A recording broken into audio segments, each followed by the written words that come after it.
If Glenn Beck wants to know where the FEMA camps are, all he's got to do is review the Seattle Post-Intelligencer and Seattle Times and the television channels from 1999 in Seattle, where FEMA ran the operation, and the newspapers reported the Delta Force was working under FEMA, so our best commandos were involved in grabbing, with the police and the National Guard, thousands and thousands of peaceful demonstrators and taking them to the Sandpoint Naval Brig, now under the control of FEMA.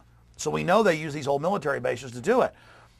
And some people will say, well, hey, we saw rioters in Seattle.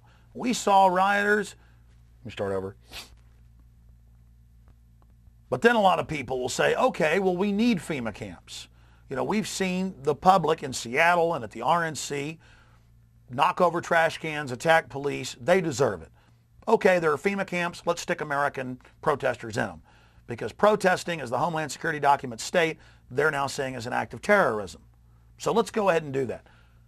But let's look at what actually happened at these events. It is on record, and we've interviewed the police involved, that major tax-free foundations and the federal government hired 50-plus anarchist thugs and flew them to Seattle in 1999 and allowed them to go out, throw bottles at police, burn trash cans, knock out the windows at McDonald's, Starbucks, and Nike Town.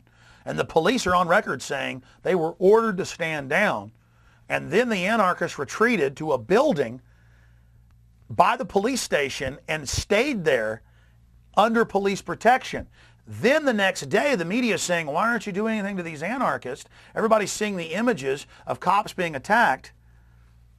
And the local police chief in Seattle says, go ahead and attack everybody. And then the police go hog wild once it's reached riot proportions and attack the 60,000 peaceful demonstrators, including little old ladies with billy clubs and pepper spray. This is all on record. And then it happened over and over again. The same tricks in England and in Italy when they have globalist meetings. In 2008, the Royal Mounted Police in Canada admitted that they were having a North American Union summit for the SPP in Canada. And people noticed that the big burly anarchists were wearing police-issued boots when they were attacking cops. And the police were staging their arrest and then taking them behind the scenes and releasing them. And the Royal Mounted Police had to admit, and the National Police, the Mounties, had to admit that that was their officers staging attacks on other Mounties in riot gear as a pretext to then demonize and attack the peaceful demonstrators. So this is how the politicians neutralize demonstrators and people that are criticizing the New World Order and this globalist takeover. Anytime you go out and protest a globalist meeting, World Trade Organization, SPP, G20, it doesn't matter. They bring out the provocateurs. In 2008, at the DNC in Denver, we saw what looked like big burly police posing as anarchists attacking other police. And I said on record, we can't prove it, but we believe those were police. Then the Denver Post came out and reported, and the police admitted, they had told their own officers to dress up like anarchists and attack other officers that didn't even know they were being attacked by their own officers. And that's why this ended up coming out. So that was in the Denver Post. So over and over and over again, we see the police, over and over and over again, we see the local police under federal or international control, dressing up like demonstrators, mainly anarchists because they can cover their faces, and attacking crowds, attacking police, attacking businesses, as a pretext to then legitimize violent attacks by the police against the peaceful, legitimate protesters.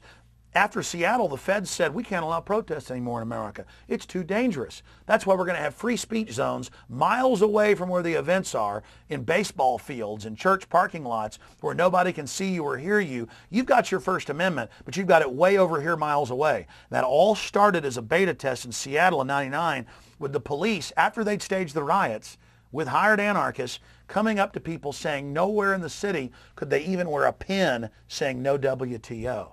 And the police say, hey, First Amendment is suspended in Seattle, and the news pushed it like it was a good idea and the right thing to do. So this is how they're killing our liberty, killing our republic, is staging these type of terror attacks.